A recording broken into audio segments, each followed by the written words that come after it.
Hey everyone, it's your boy Johnny B, your car guy at Baierl Subaru. Hey listen, this chip crisis that's going on in America, it ain't going away soon. And that's right, I said ain't.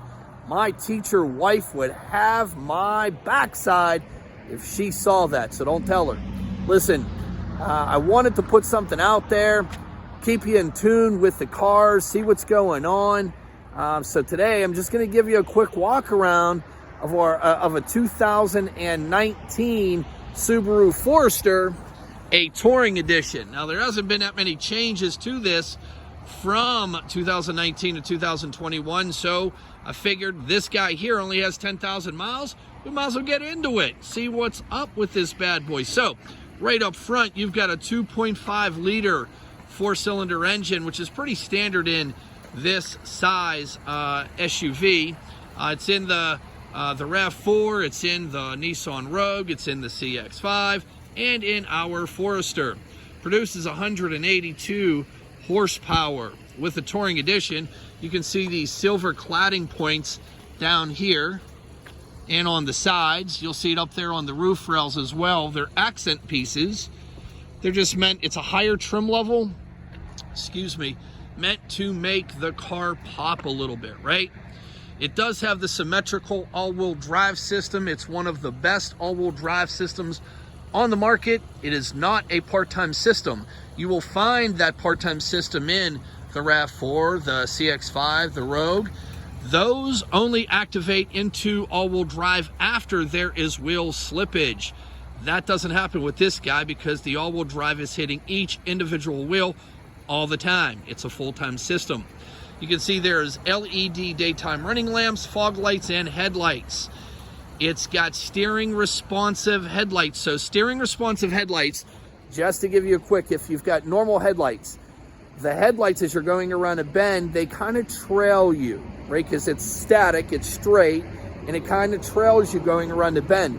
Steering responsive, as you turn the steering wheel, the headlights will bend around the bend, right?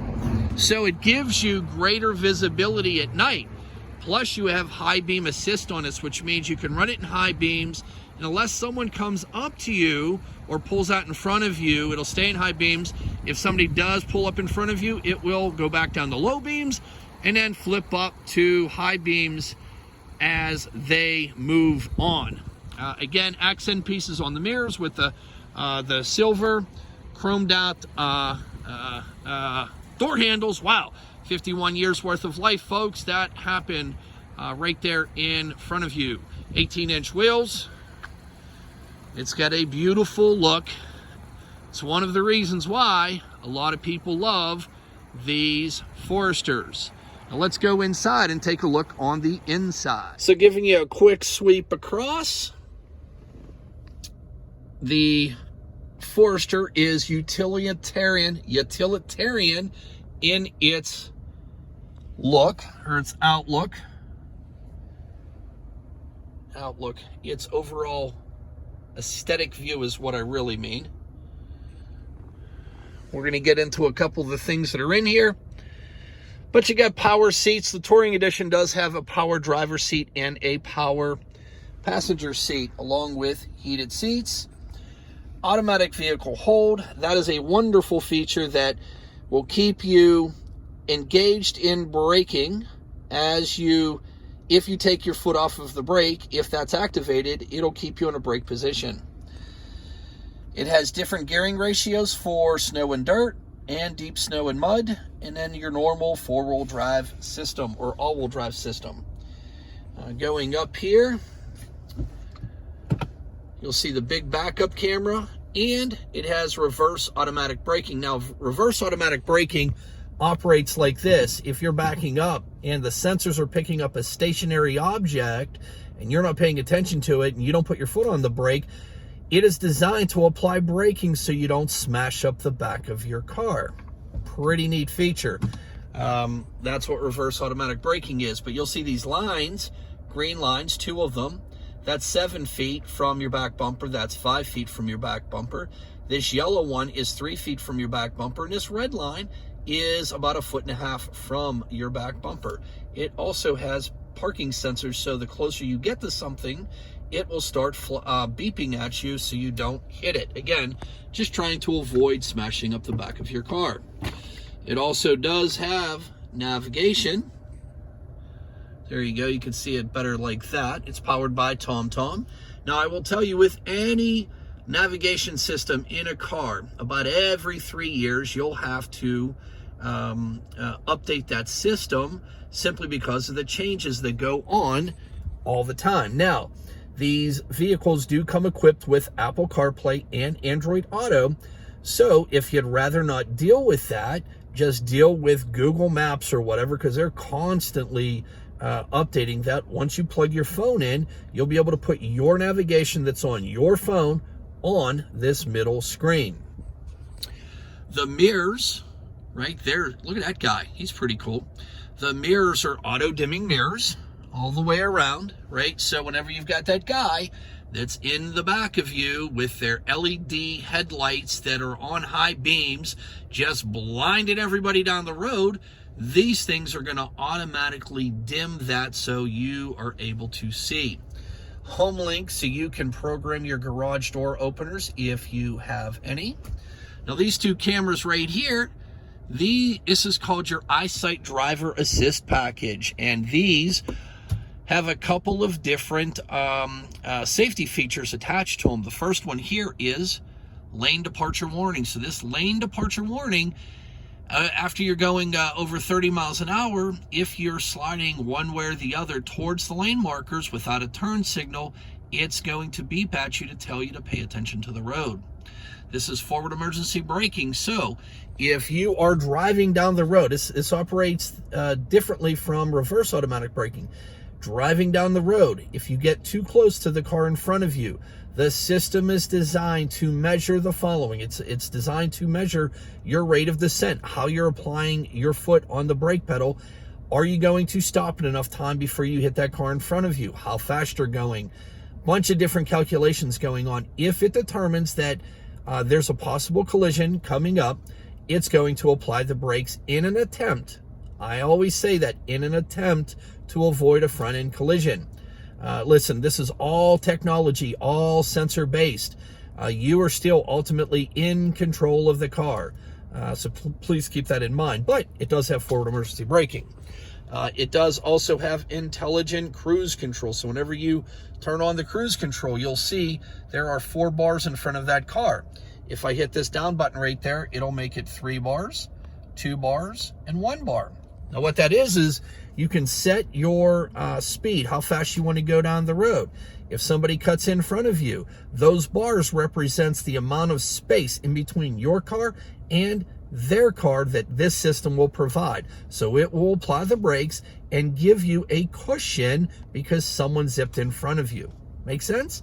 So literally, the intelligent cruise control, you can set the speed and it will keep the distances all worked out. There's no flipping in and out of cruise control. There's also lane departure prevention. So as you're driving down the road, once it makes out those lane markers, in addition to chirping at you if you do that without a turn signal, it will attempt to keep you centered in between those lanes, which is a really, really nice feature. Heated steering wheel, who doesn't like that in the wintertime, right? Got all the Bluetooth technologies.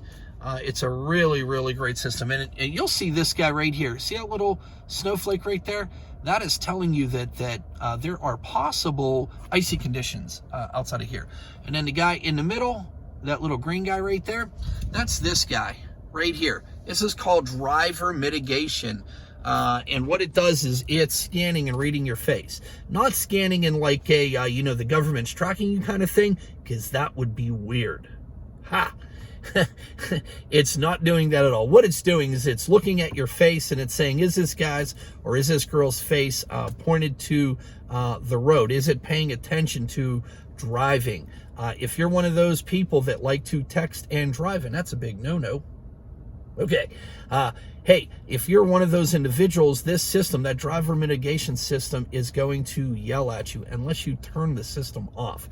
It's just geared like that, right? Excuse me. Now over here, I told you about outside the car. I told you about the steering responsive headlights.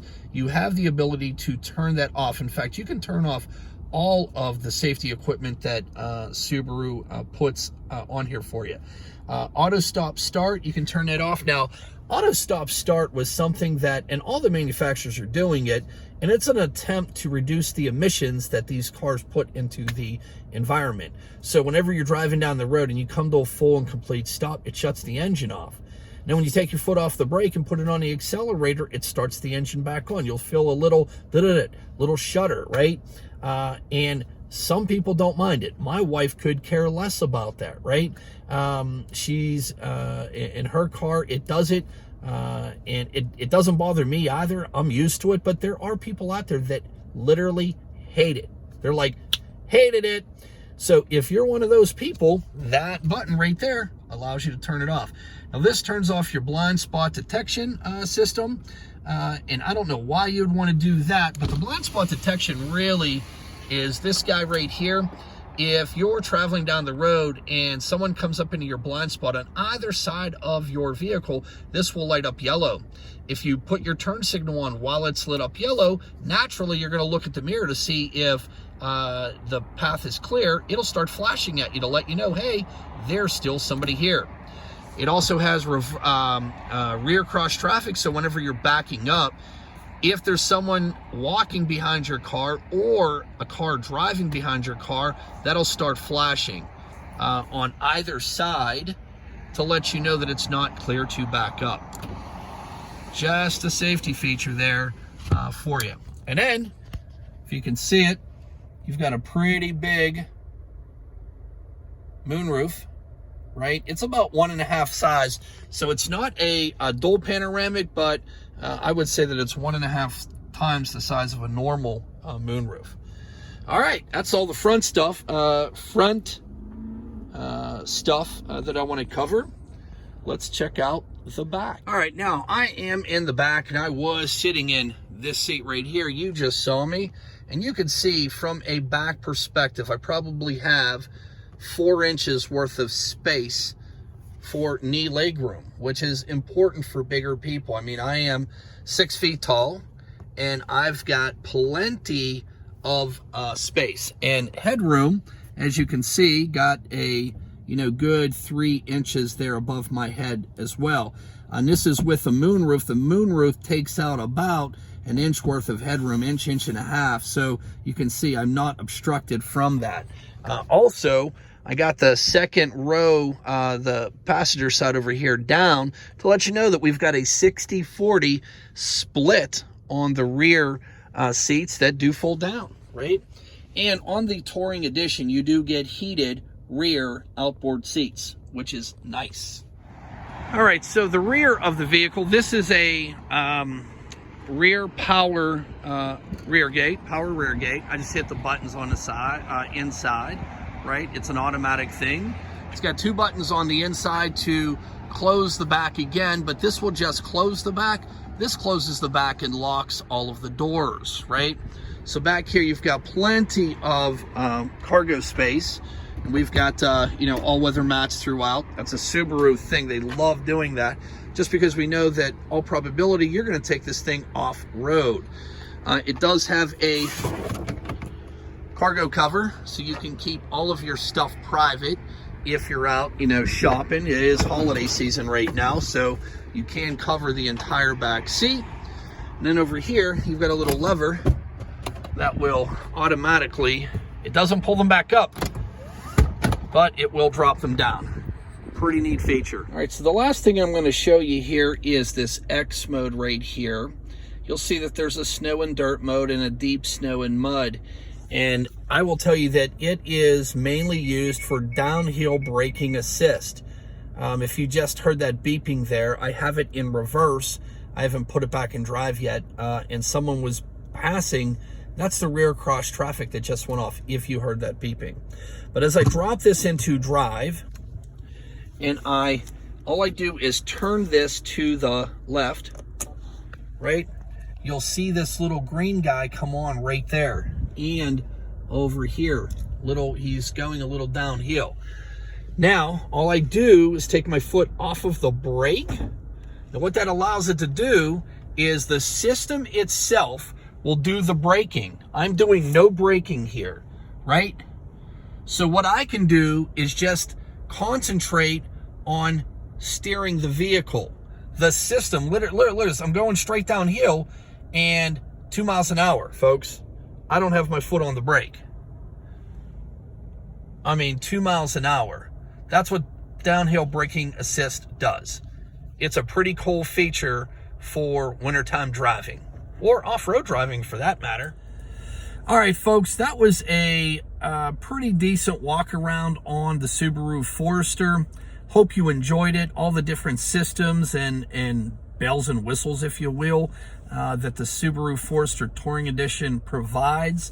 If you have any questions, don't hesitate to reach out to me, 412-715-6755. Call or shoot me a text. I'll be more than happy to help you out in whatever way that I can. Outside of that, if you like this kind of information on vehicles, hit that subscribe button. Hit the like button. It really helps this video get an audience. Share it with anyone that you know that may be looking to get a vehicle like this. That would help me out as well.